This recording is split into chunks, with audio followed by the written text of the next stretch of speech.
Greetings, this is Skyler Saunders seeing what's current. Now, this is a special Sunday update. I'm going to try to clarify as best as I can the various parts that go into what I witnessed at the church service that I attended earlier this morning. It was a lot of rock imagery, a lot of things regarding rocks. Making a staff hit rock and bring forth water, speaking to rocks and saying having water spring forth. It just seems like a lot of just mysticism. That's all it is. I mean, people eat this stuff up. They know, and it's alleged. This is what I have come to understand. It's like they know that it's detrimental to their mental health. They know it is, but there's so many different levels and layers that are buried underneath the truth that it's hard for people to even understand. Something that they've probably known since they were 2 to 3 years old, and they're in their 70s and 80s now. Do you think they're gonna do a U-turn and completely change their beliefs at that time in that period? The pastor, he I think he's in his 70s or 80s. Um, he um he brought forth a word, from various parts of the Bible, starting with Romans, then First Corinthians, Exodus, John, and he didn't name. It wasn't a part of the scripture. It wasn't on the screen because they have big screens posted around. But that was the idea behind him. Numbers and Psalm 61:2, and they everything that he was trying to tie in together was the ability, quote unquote, of you being able to have faith to have water spring forth from rocks. Now, all this is just we anyone who knows better knows not to think that you can get water from a rock just by speaking to it. It defies the laws of nature. Okay, so we all know that, but that's not the point of faith. It's just the opposite. It's like you see. It's not a blindness. You can see. It's a refusal to see. It's not an ignorance. It's a refusal to know, as Ayn Rand would say. So that's the what I'm looking at at the congregation, and I'm just completely taken aback by all the different faces that I see, and they even had a short um recognition of veterans. Of course, I stood up and I looked around and I was just like, wow, do they even realize what goes into to training and how it's the complete opposite of what the Bible teaches and everything like that?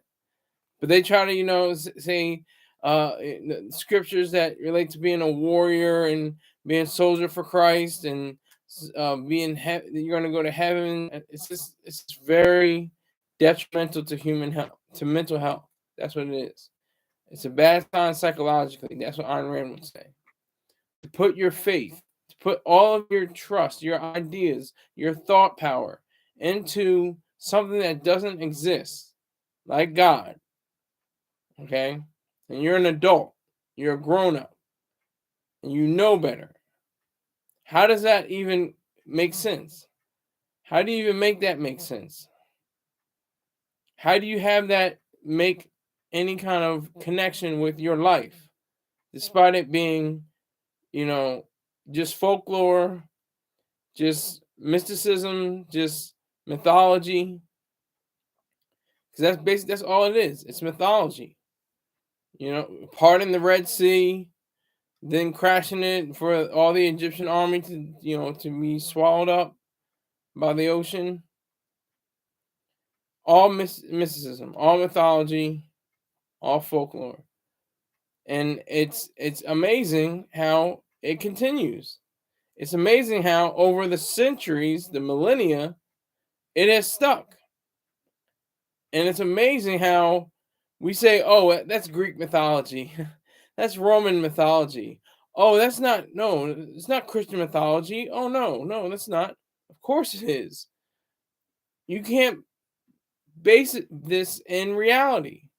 That's mythology. Anything that's not based in reality is a myth, not true, not factual. So you have, a preacher, and like I said, I respect all of them. I may not like them all. I don't know them enough to love them, and I may not know them enough to, I guess, to like them. But I have a certain amount of respect for people that attend church, that want to get some kind of healing, want to get some kind of understanding, want to get some kind of truth, quote unquote, in their life. I see that. I understand it. I get it.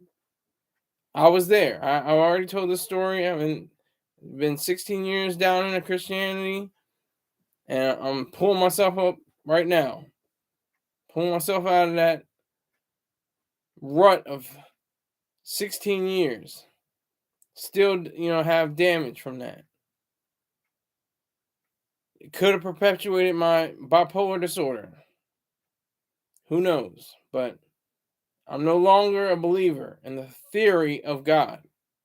I'm a full-blooded, full-fledged atheist. And that's nothing to brag about, or nothing to be shy about or anything. It's just a fact. It's just the truth. It's just a matter of reality. So I'm looking around. I'm like, okay, this pastor. He's a visiting pastor. He's been visiting a few times. He's actually the um head pastor's wife's father. So he definitely delivers, a pretty good sermon. He gets tripped up sometimes. It was very few times he got tripped up on some wording, but overall he was very, good on his deliverance, good on his posture, on his phrasing, his comic timing. Because that's what you got to do. You got to be a performer. You got to be a comic. You got to be, you got to be a singer in some Baptist churches, especially. You got to be, all these different hats, just to get the people to listen to your word, because it's all not true. It's myth. It's mythology. So, in order for you to get a clear vision to what the speaker is talking about, it's important for you to delve into your own psyche and say, what is this? What am I doing? Why am I here? 3 quick questions. What is this? What am I doing? And why am I here?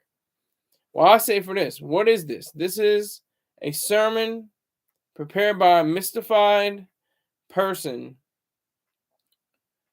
and it is delivered on the premise that you believe. What am I doing? I'm listening to every single word, gaining knowledge of, I call it the enemy. I say there irrationality, unreason, mythologies and things like that. They're I want to say it's the enemy, but it's not really the enemy as much as altruism. Altruism is the real enemy, and unselfishness is the real enemy. Mysticism is just what was, it almost has a vestige of honor to it, almost, because at certain stages of human progress, it was the only thing to do, to develop stories, to tell people what they were, they were thinking about, to try to relate it to different phenomena. Like, okay, lightning. Okay, I'm scared. I don't know what lightning, it could start a fire. It could do something like that. What is that about? Okay, so the God sends down lightning. So that's what I'm talking about. It's like they have to have stories. They have to have explanations for whatever they're doing. So that's who it is, what is this, where am I? I'm at the church, and what am I doing here? I'm trying to understand the best possible way of getting into the word so I can fight it. So I can try to show people like, no, wait, shake people like, wait, you have to wake up. I mean, not wake up. You have to look. You have to see. You have to look.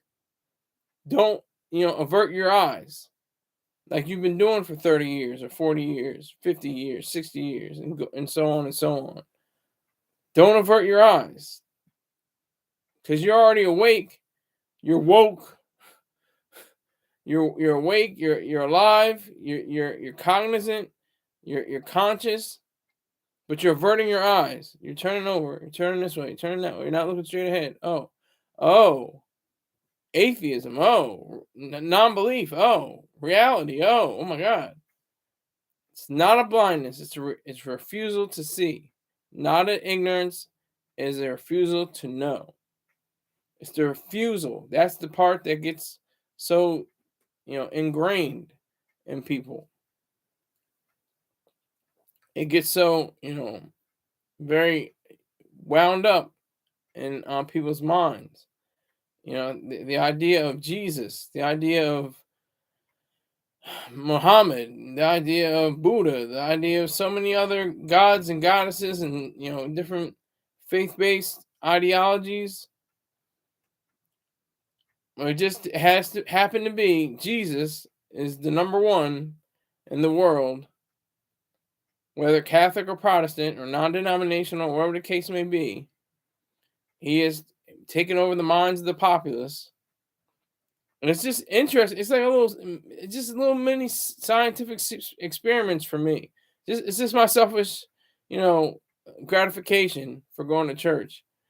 I get to, understand, people are really, faithful and faithful to an extent. Like they'll go all the way until, somebody crosses them in line at the grocery store, or somebody, cuts in front of them while they're driving their car, or on their way to work, whatever the case may be. Friday and Saturday nights, drinking and smoking, and on Sunday morning they're in the church at the feet of the Father. That always just amazes me. That you can't be bored in life when you realize these things, these truths, these facts about reality. You can't be bored. There's no way. I haven't said I was bored since I was 11 years old. Everything has been very, amazing and intriguing and fascinating to me for those reasons and more. Because it's not just mysticism. Of course, it's not just mysticism. There's collectivism and, like I said, altruism. But the best thing that happened for me, was selfishness. Because the selfishness is like in the middle of, reason and capitalism. So it's reason, individualism, and capitalism. And individualism, under that, is egoism and selfishness. So I read The Virtue of Selfishness by Ayn Rand, and that was the ticket. And also Troy Star Train's book, Objective Hate, like I said before. They both combine, like Captain Planet's power, rings and stuff like that. If anybody's in my age bracket, you remember what Captain Planet, the bullshit that they try to, put down little kids' throats about the planet, and being stewards over the land for the sake of the land, not for human progress. And the sea and the fire and the earth and everything like that. All right, so, but yeah. So, hey, Dirty Jerky's in here. He's claimed to give me money. He hasn't given me a dime.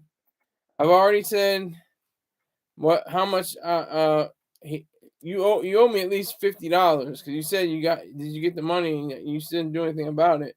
You can see my Cash App, you can see my PayPal. So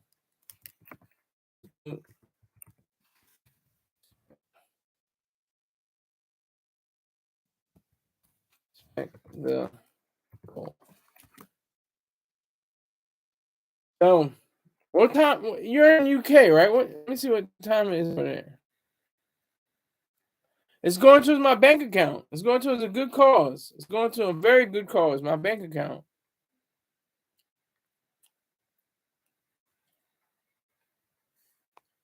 Very good cause. It's going to a very good cause. It's 8:15 where you are. Good God. You about to go to bed. You probably gotta get up early to go to work, don't you? Something like that. Am I far off? But no. It's um it's fun. It's weird. It just fascinates me how we have so many people that are diehard. They say, yes, I believe in God. I believe in Jesus Christ. He saved my soul. He made me whole. He set me free on Calvary. I can't say too much else, or I'll get a copyright strike. But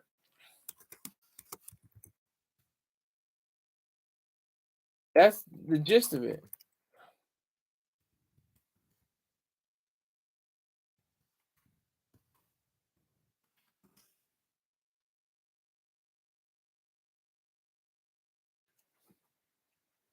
So just taking it all in, taking in the various, like today, like I said, the imagery mainly was about rocks.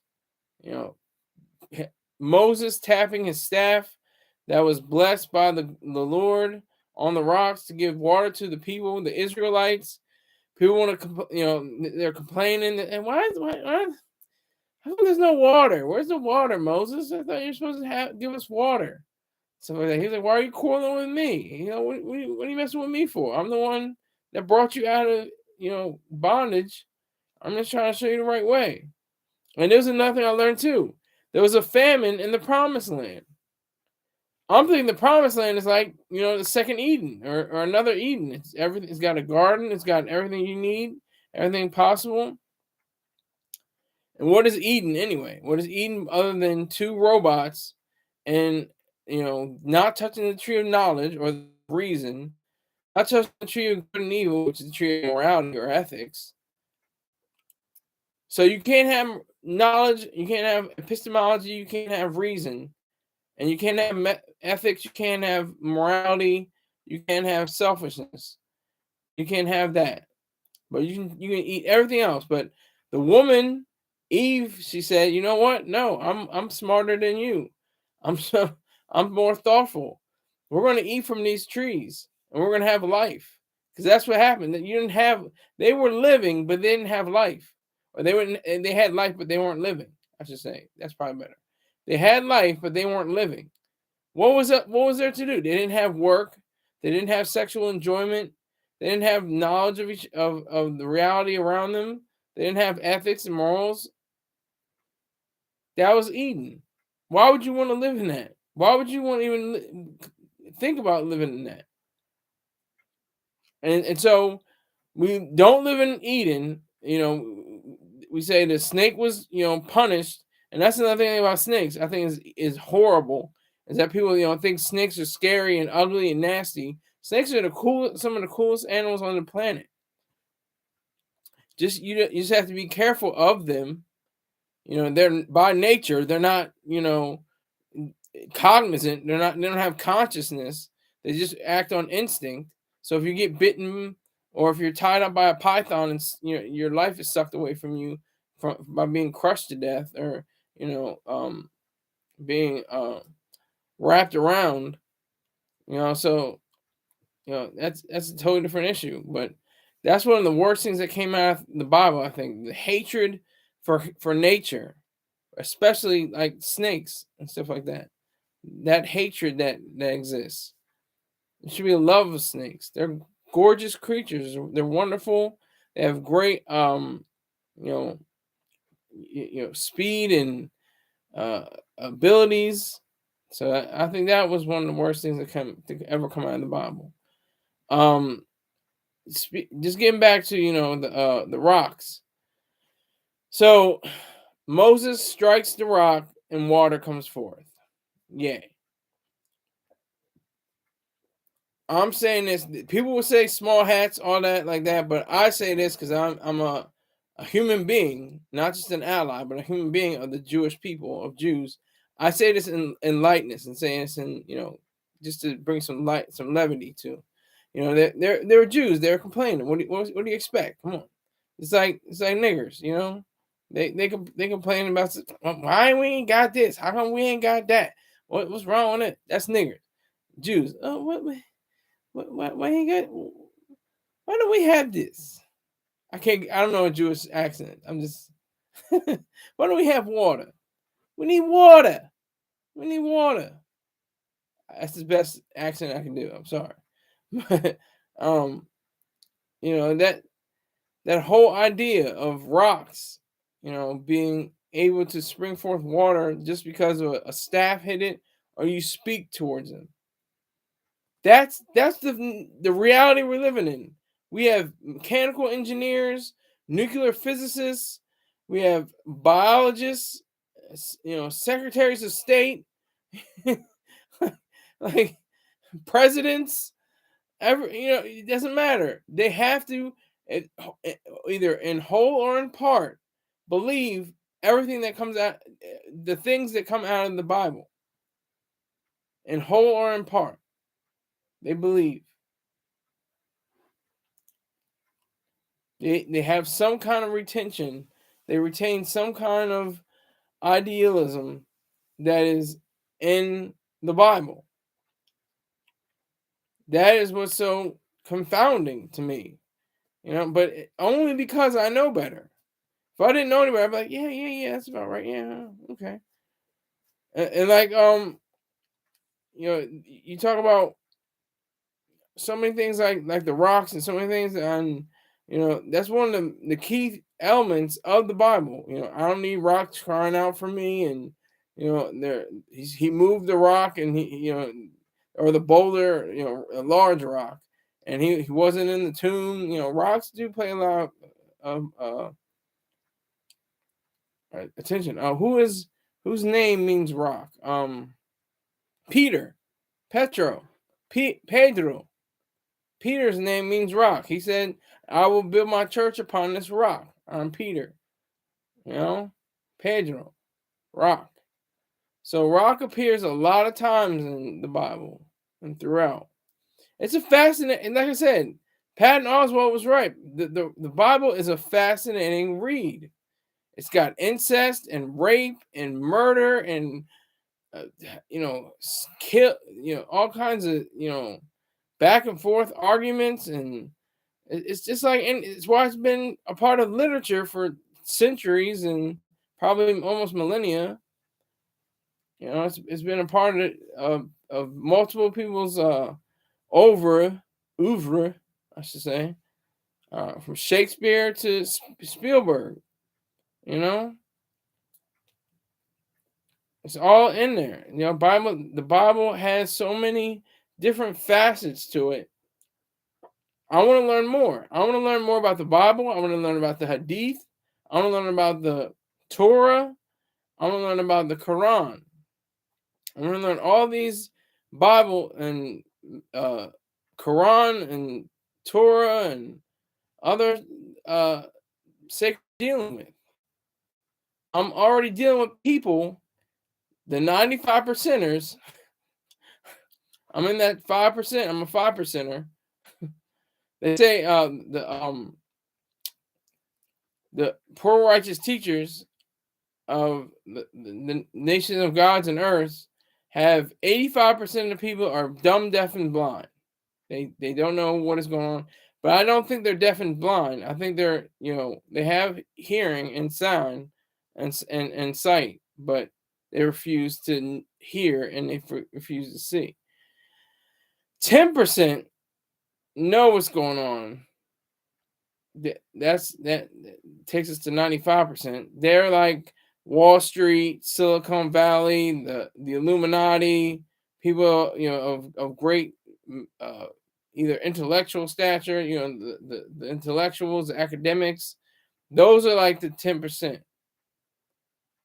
They give out money or knowledge only to those who are paying top dollar for university, money, or are paying top dollar for training to be brokers and engineers in Silicon Valley. Those are just examples. And there's that 5%, 5% that know and are able to teach the other people, the what is called the 85%, and also be able to let the 10% know they can be part of the fight. You can be increased, and we can make this all 100%. Everybody on the globe on the same page. Obviously, we're not. And if we want to talk about Gaza, we want to talk about that. We have to remember that the sole goal of war is to crush your enemy's spirit. Now, if that takes taking out civilians, taking out other people that are connected, flattening hospitals, flattening nurseries, that's possible. If that's the only way. It sure isn't the ideal way. Of course, no one wants to flatten hospitals and nurseries and everything. But if you can crush the enemy's will by doing that, I say so be it. So be it. Fight all the way. Continue fighting. That is the purpose of war. It is hell. It is ugly. And there's so many different instances of that in the Bible. There's wars all over the place in the Bible. People are slaughtered. Thousands of people are slaughtered. Moses and Aaron slaughtered thousands of people for having a golden calf. So it just had and more. It was more. They're doing certain acts that are not conducive to proper society or civilized society. Out in the open. They're doing all these different despicable things. And fast forward to now, people are talking about a pause. How do you pause a war? What is a pause on a war? And that can only mean evil on your side. That can only spell evil. You're not going to win in any way or with a ceasefire or a pause. Because I don't remember Hamas ever pausing when they were bombing and killing 1,400 Israelis. Did they pause? Did they say, "Oh, time out. I gotta fix my shins. Hold on, I gotta fix my belt. Time out. Hold on. We'll get back to bombing them a little bit later." They didn't. They had everything and had everything in order. They strategized.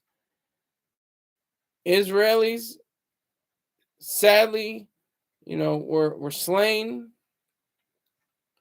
and it's horrendous how people can say, let's have the president a pause and our president, United States of America, Joe Biden, slow Biden, creepy Joe, sleepy Joe. He's completely out of touch with reality. Talking about a pause and a ceasefire. And what are the laws or the rules of war? What are the rules of engagement? What is that? What are the law? There are no. I mean, the closest thing are like obvious things, like you don't behead people and you're not putting them on their heads on a stake and stuff like that. That's obvious. But if you're bombing somebody, you don't have any you don't have any direction of what that bomb does. It's really just for the geographic part. It's not even so much for the inhabitants, although they happen to be there.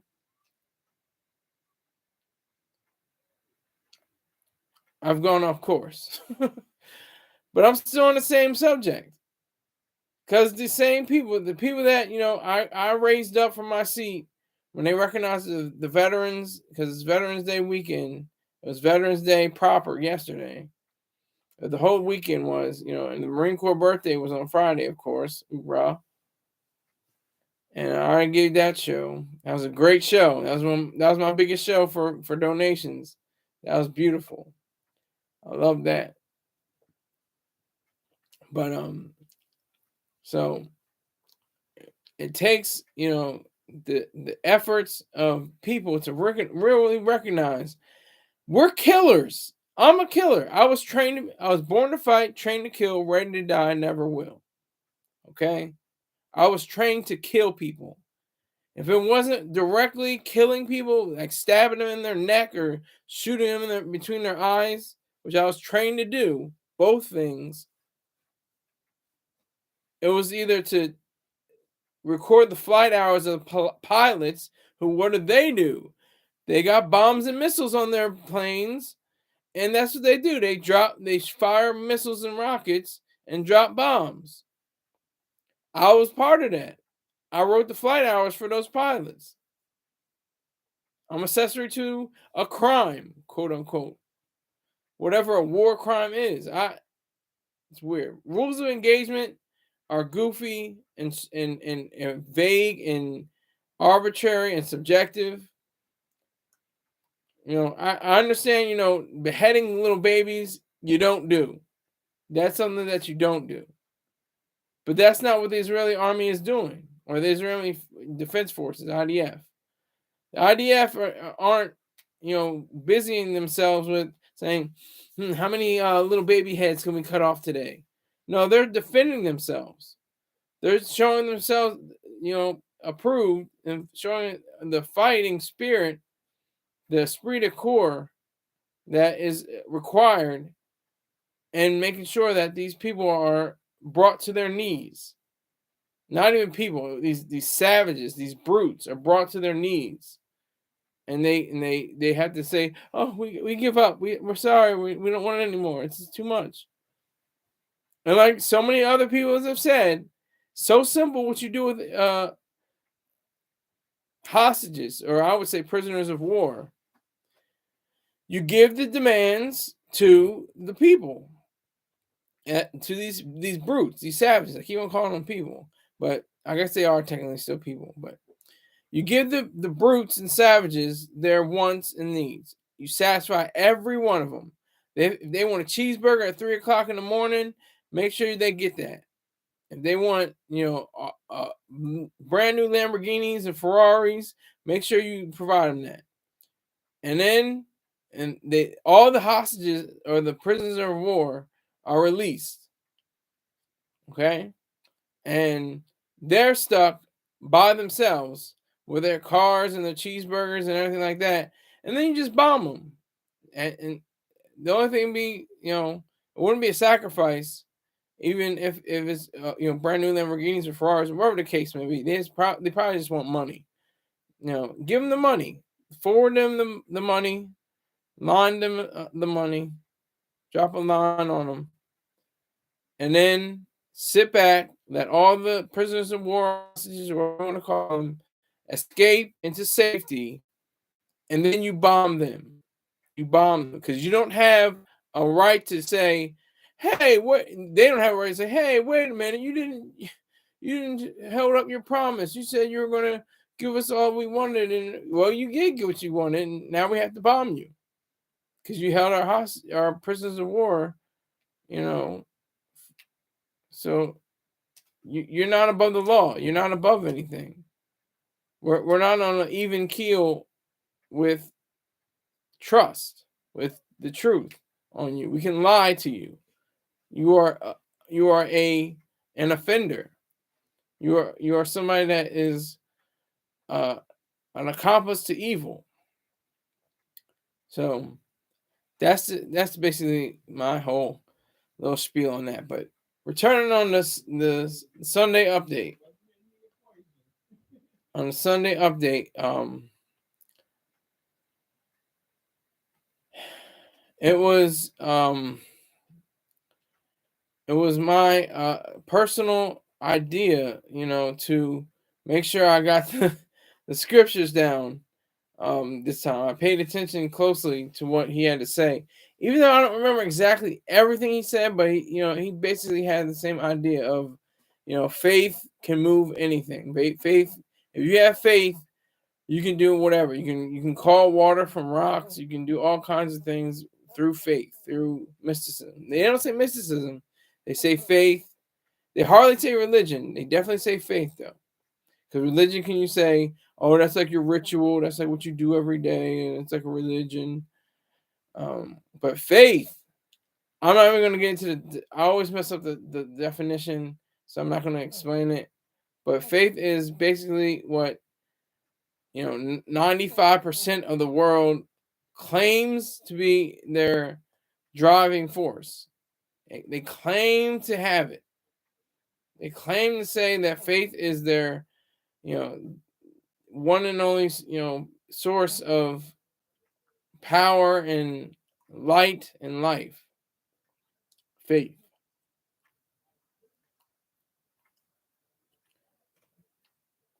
And it's obviously not.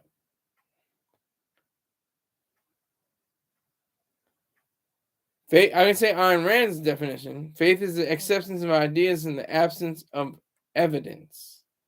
That is faith. That is the proper definition of faith.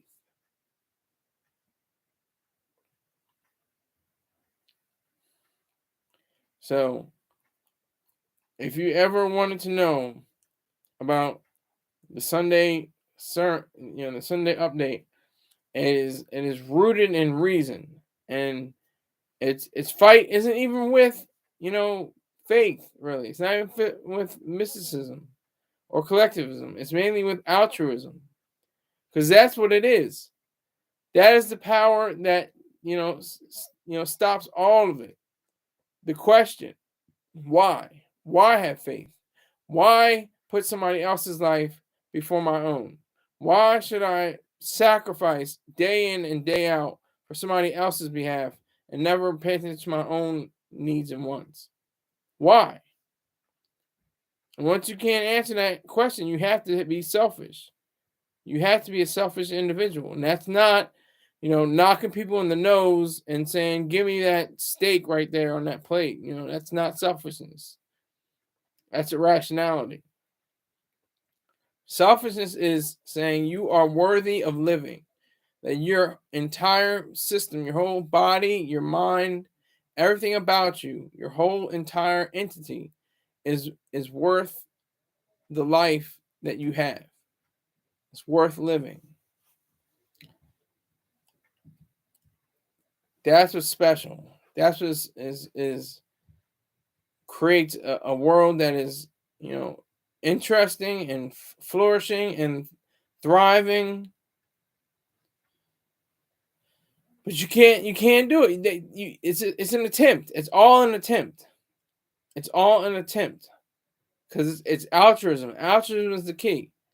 I shrugged off the yoke of mysticism and faith and collectivism because of selfishness and individualism. I shrugged it off. But altruism still stands with us. It's the reason why there are so many people that are faithful. Not in themselves or in an ideal, but in the mystical, the mythological. That's the reason why. They don't want to upset their partner, their parents, their offspring, their colleagues at work. Dude, what? You're an atheist? What?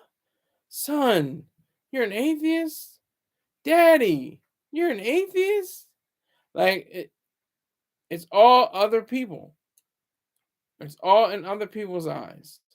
You don't see it for yourself. You refuse to see, but you're still seeing. You still have sight. You're not blind, as I've said earlier. It's not a refusal to know. Excuse me, it's not ignorance, it's a refusal to know. That's how serious this all is.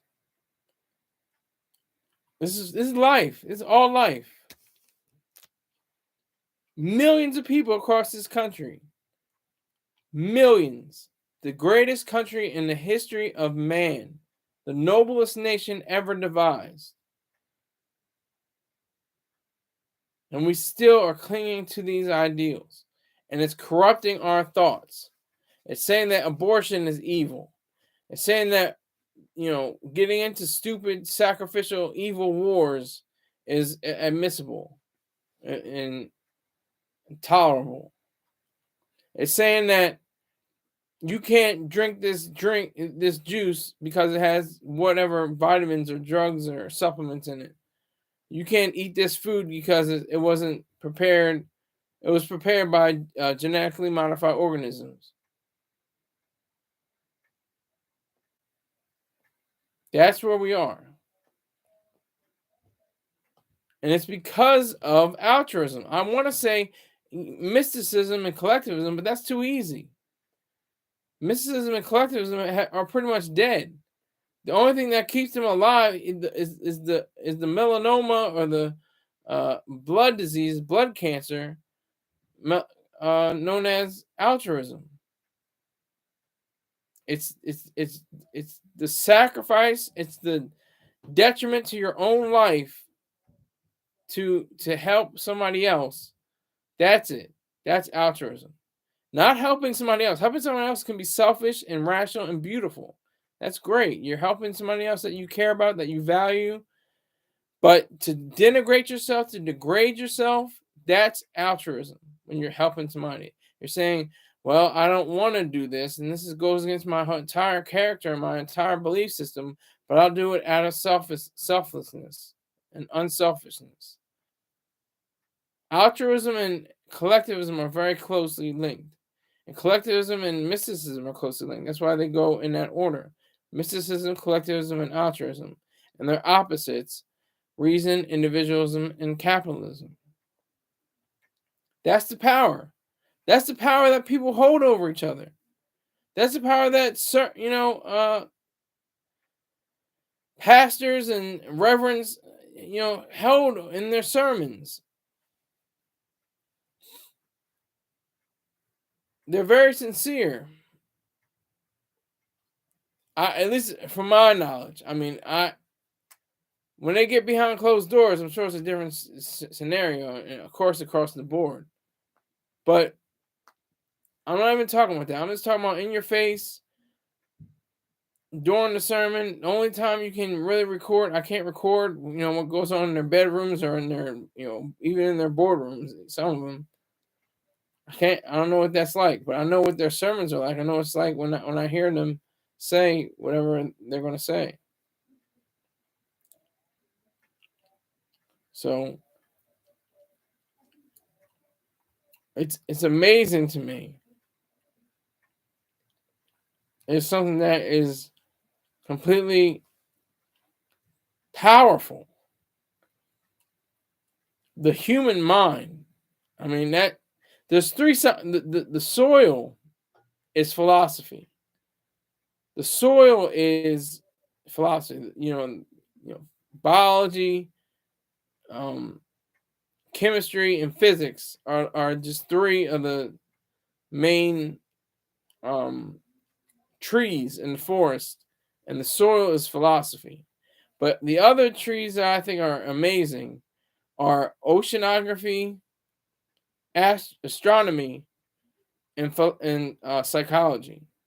Those three trees are very, intriguing, because we've yet to see the deepest depths of the ocean on the Earth. We've yet to explore all the billions of galaxies that are available to us out there. And we don't know what it is that goes on people's minds. We don't know. We have so many theories. We have so many different demonstrations. We have so many different methods and things that have been recorded for why people do the things they do and why they don't do. And the reason why we do things and why we don't do things. That's just extraordinary to me. And that's another reason why I haven't said I'm bored since I was 11 years old. It's great.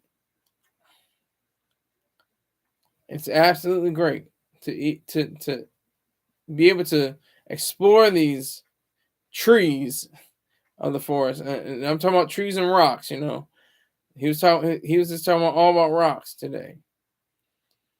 But you can't take a staff and tap it on rocks and get water. You can't speak into rocks. This is even worse. You can almost have some kind of semblance of a staff hitting a rock and it moves and a little stream comes out or something like that. But you speak into a rock? I mean, come on. But people take this stuff literally. Or if it's not literally, they'll take it as a parable or a metaphor. I'll say, well, it's not. He's not literally saying. He's saying the rocks are, will spring water. Not really saying that. That's too obvious. That's too on the nose. They're saying that if you are able to have faith, then you can do anything beyond what is against reason. That's basically what they're saying. You can do anything in the face of reason and rational thought.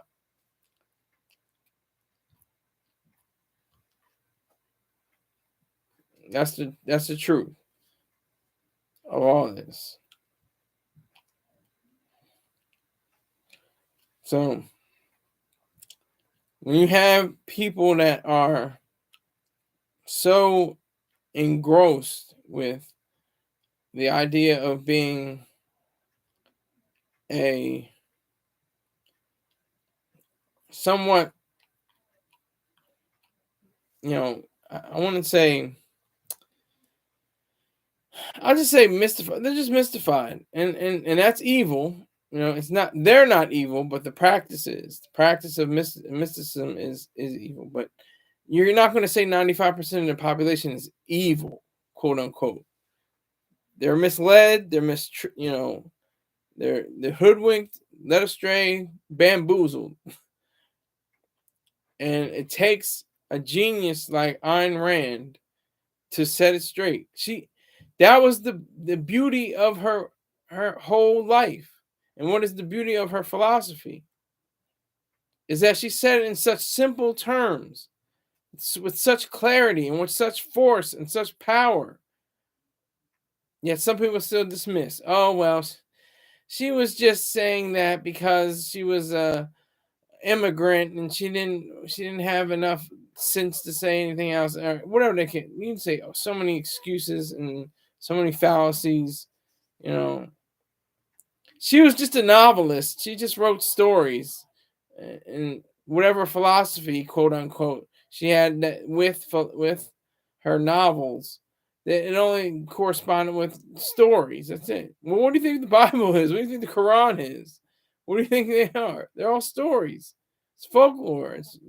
Hers at least had not facts but truths, serious maxims and axioms, all embedded in her fiction and explored in her nonfiction.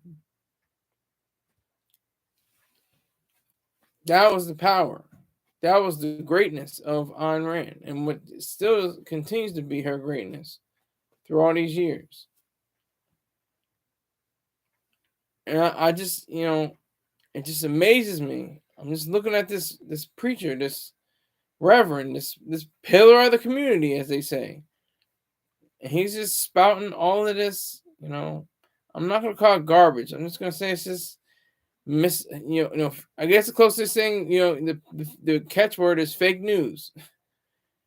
They talk about the good news, gospel. It's not the gospel. It's fake news. It's not real. It's not true. But people hold it to be true. People hold it to be the facts and reality. Every Sunday, any given Sunday, whatever the case may be. It's not. I don't go to church every Sunday. I go to whenever it's not a speaker on the first. Definitely go to the first Sunday. This is the second Sunday, so they serve communion, which always gets me too. This is another point of contention. How is this not a representation of cannibalism? How can you just a little, just a little, just a little, just a little bit, just a little bit? My body and my blood. Now, if you said, just clear the slate, there was no Christianity, there was no, there were no other religions or anything like that. We're just, you didn't have to be rational, objectivist or anything like that. You just a human being, and you just heard from your son or daughter or something like that. Yeah, I'm going into this place. It looks like a big house, and it's kind of like a mansion almost like that. But anyway, well, see, they do this thing where they take a wafer or a piece of cracker or something like that, and that's supposed to signify the body of this guy that died on the cross in this horrific, horrible, terrible way. and because his body was broken, so they break the wafer or the bread or the cracker, and so yeah, so then you eat it, and then you know it's that's good. That's good. You're eating the body. That's cool. Then they have this little vessel, this little chalice of wine, or sometimes it's just grape juice or something like that, and they have it, or it's in a little plastic cup, and then you know, by the time you say that, they're just like, you know what, you're into some cult, you're into some cannibalistic ritual. I mean, but we take it because we're so used to it. It's so ingrained in our psyche. I remember when I was a child, I just wanted it because it was something to eat and drink at the same time. I wanted to see what it tasted like. My mom gave me a piece of the cracker and a piece of the juice, and then I was like later told like, "Oh, you got to be baptized in order to take the communion." I was like, oh, "Okay, so I'll do that." I got baptized and I took communion. And I was older, so it wasn't like I was just trying to see what it tasted like. But I took it seriously. I said, you know, this. He said, "This is my body. This is my blood. You know, drink of it and do this in remembrance of me." And I was like, okay, I got you. And then I was like, wait a minute, this is definitely cannibalism. This is definitely it's not literal cannibalism, but it's a representation of it, right? Am I the only one, you know, seeing this? Doesn't anybody think this is cannibalism, or at least a representation of it? Still messes with me. They had it today. This is my body. This is my blood. Break the cracker. Break the wafer because his body was broken. I mean, that's just some goofy, weird, silly, crazy, nutty stuff. That's just nutty. You know, I mean, to even continue with that. And like I said before, Jesus was born sometime in the spring. Easter takes place sometime in the spring. They like to put it towards the end of the Christian calendar, or what are we in, the Julian or the Gregorian? I think we're in the Julian calendar, but it was the pagans and people from Germany who had the ideas that we take so dear with Christmas, like Christmas trees. That was German. They wanted to have the longevity of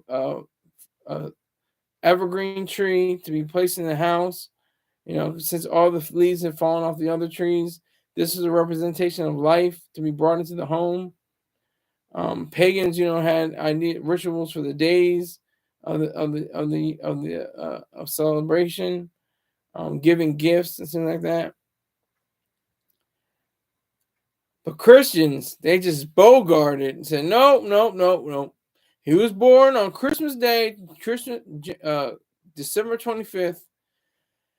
He holds all power in his hands. He was just a little baby. He was in. There was a manger, and you know, because they couldn't get it room at the inn, and all that talk, all that, you know, verbiage, and it's just amazing. It's just like, who can bully and outbully somebody for theological dominance. That's basically what it boils down to. So if you had a chance, if you had the idea of not being able to be in any relationship with some deity, it doesn't matter, would you do it? If they told you that you can put a staff against rocks and water would spread out from it, if you could just speak to the rocks, what would happen? What would you do? I'm gonna look up this Bible verse.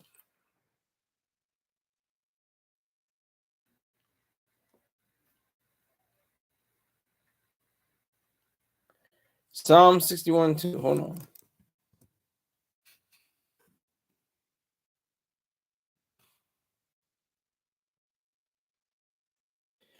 And it says, this is from the New King James Version.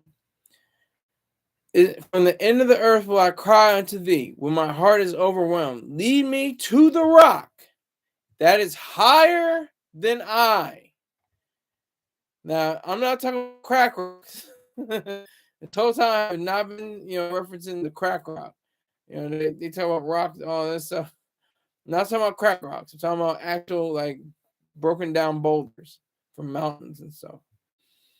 Uh, you know, geographic formations. Um, yeah. So this whole sermon was all about rocks. He found throughout his Bible, studies. He knew about the different instances of rocks. I'm surprised he didn't say about the verse. I'm looking up right now.